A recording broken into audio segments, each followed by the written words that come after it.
Greetings, Sky Watchers, and welcome to the sky above us.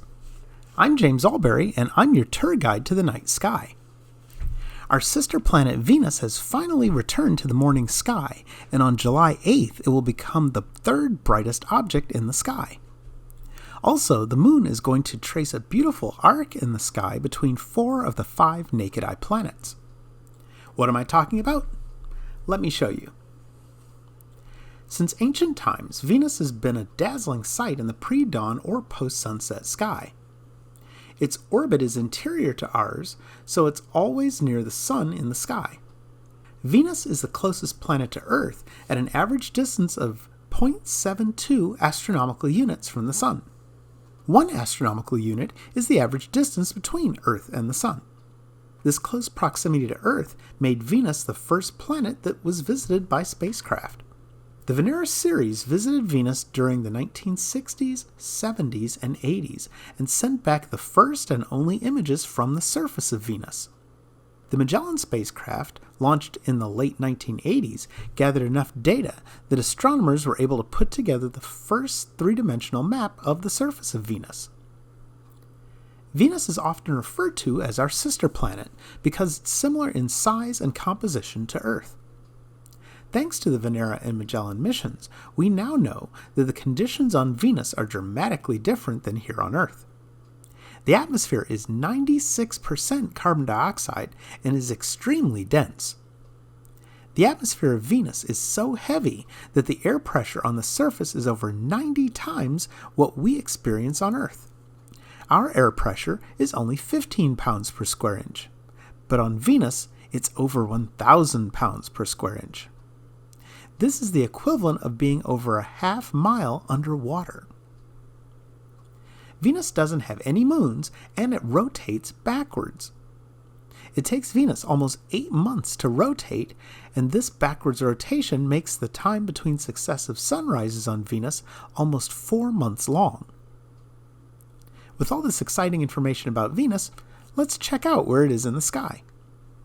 Okay, we have our sky set for 5:30 a.m. on July 1st facing south.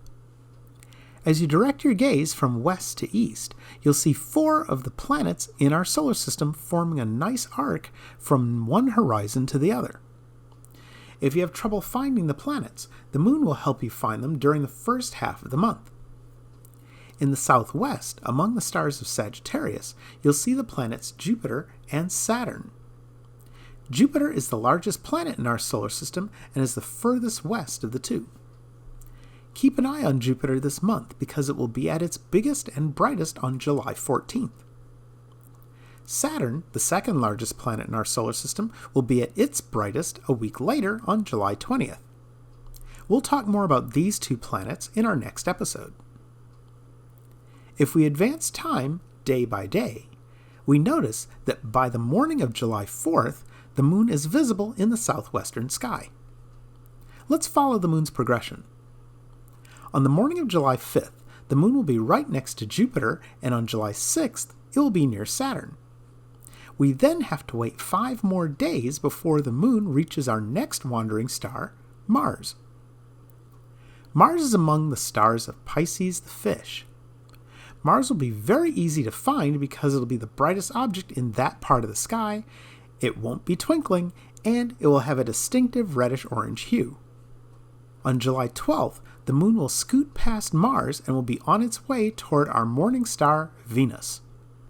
We call Venus the morning star right now because of its dramatic brightness and for how long it stays in the morning sky. On average, Venus is in the morning sky for about 9 months, after which it will disappear behind the sun.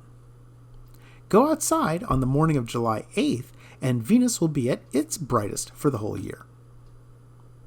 Let's jump ahead a few more days to July 16th and 17th.